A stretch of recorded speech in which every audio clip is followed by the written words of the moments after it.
বন্ধুরা, আজ আমি নিয়ে এসেছি ভোরবেলার একটা তাজা রুই মাছ নিয়ে এসেছি। হ্যাঁ, দেখে খুব লোভ সামলাতে পারলাম না যে মাথাটা দিয়ে আর লেজটা দিয়ে মুড়ো ঘন্ট করব।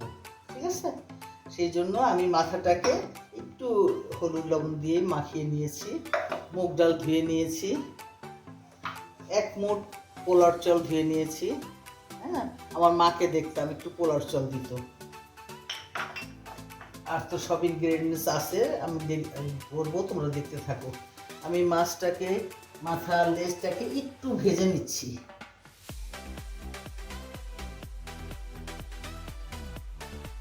তারপরে 2 চামচ তেল দিয়ে দিচ্ছি।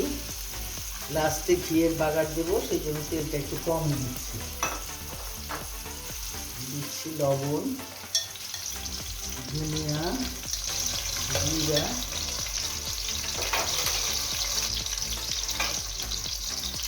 পেঁয়াজ কুচি। অবশ্য মারা পেঁয়াজ বাটা দিয়ে রান্না করতেন, আজকাল ওই ঝামেলায় যাই না, পেঁয়াজ কুচিটা দিয়ে রান্না করি অল্প দিনে। সেই জন্য পেঁয়াজটার মধ্যে একটু পানি দিয়ে দিচ্ছি, মশলাটা আটকে না যায়। আদা রসুন পেস্ট দিচ্ছি 2 চামচ। কয়েক টুকরা টমেটো দিয়ে দিচ্ছি। শীতের সিজন, টমেটোটা দেখলেই দিতে মন চায়। সামান্য একটু দেবো হলুদ। এখন আমি মাথাটা দিয়ে দিচ্ছি। মাথা, লেজ, এক টুকরা মাছ। আর একটা বিশেষ জিনিস দিচ্ছি, অনেকে খাও অনেকে খাও না, সেটা হলো এইটা ফুলকো।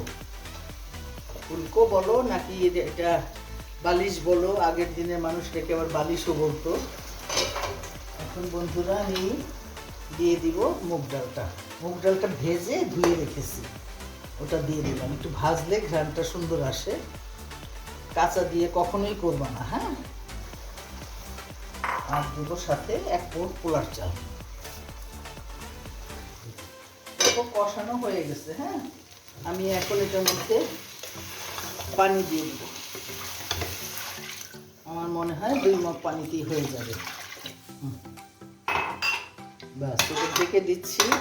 মুগ ডালটা সব কিছু মজে গেলে তারপরে আমি বাগার দিয়ে দিব। এই যে দেখো আমার এটা হচ্ছে। এখন আমি ফিনিশিংয়ে যাচ্ছি, পেঁয়াজটা বাগার দিব ঘি দিয়ে। হ্যাঁ, ঘি দিয়ে দিচ্ছি।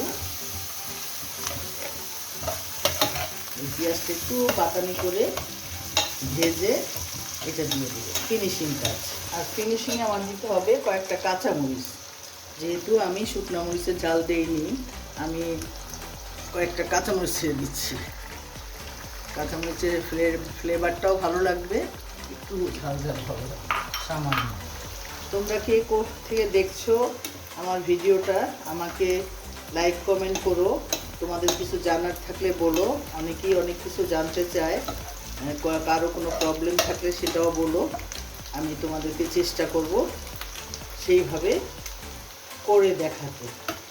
আমার এটা খুব শখের একটা কাজ, যার জন্য আমি তোমাদের সময় দিই। আমার ভালো লাগে সময় দিতে। একটু গরম মশলা গুঁড়া দিয়ে দিই উপরে, তারপরে বেরেস্তাটা দিয়ে নামাই। এখন বেরেস্তাটা দিয়ে দিচ্ছি। আমার রান্না শেষ, তোমরা খেয়ে দেখো কেমন লাগে।